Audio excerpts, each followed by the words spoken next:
Contemporary Christian praise songs Mighty to Save and Shout to the Lord are known by Christians worldwide. Hillsong music is so popular, the songs are sung even in small churches in remote parts of the world. Hillsong has now released a total of 40 albums, praise music that continues to influence people of all ages around the globe. We were intentional about writing the kind of songs that affected our church and that glorified God. Honestly, it is a miracle. You couldn't make it happen. You couldn't market the kind of opportunity we've had every continent of the world with the praise and the worship, and even the mix of songwriters and gifted people that gather here. I mean, it's just a local church having church. And it's the vision that God has given Senior Pastor Brian Houston that has helped propel Hillsong Church into an international phenomenon. Houston and his wife Bobby first started Hillsong Church in 1983. At that time, it was called Hills Christian Life Center, with only 45 members. And within 4 years, the church grew to 900 people. Services were held in a warehouse in those early days. The church moved to its current location in 1997. And God has blessed Hillsong Church through the years, expanding its various ministries and transforming lives.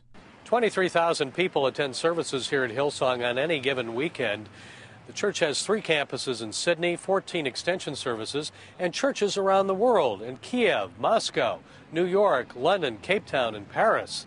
Why is the church, after 27 years, so successful? It sounds like a cliche, but it really is the grace of God. I mean, I think we have a church that is really intent on being relevant and reaching people, and I've always tried to be sure that we're preaching not just to people Sunday, but to their Monday, keeping it practical so it really relates to people's everyday lives. And Hillsong is more than just music. The church has many other ministries in Australia and around the world. Among the Hillsong outreach, Hillsong Kids, Youth and Women's Ministries, and Hillsong City Care.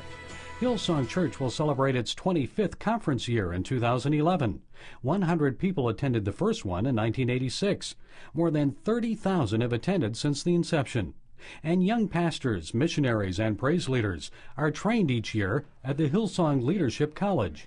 It really comes down to being a church that is effective and influential and reaches beyond itself. I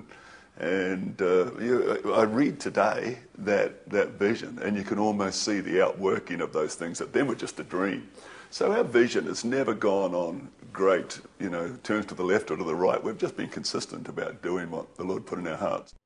Hillsong has faced a number of controversies and challenges in recent years, including media criticism for its relationship with several Christian organizations and some conservative politicians. Pastor Houston admits the church has had to overcome some difficult times, but he's not discouraged. He's optimistic about the future. He sees the recent election of Australia's first openly atheist prime minister as a rare spiritual opportunity. Australia's an interesting place. It's a very secular country. I think it's listed in the United Nations not as a Christian country, but a secular country. And I find there's really a paradox, because there's a very strong anti-Christ spirit in Australia. I think aggressive atheism is on the rise, and a really anti-God spirit. And yet at the same time, my personal experience with people, every day I meet people who are spiritually hungry and so wanting to know more about God. There is a spiritual hunger, and if we can tap into that, I believe there's a great future for the church in Australia.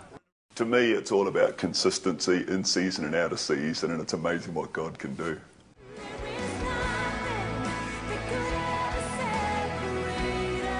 Gary Lane, CBN News, Sydney, Australia.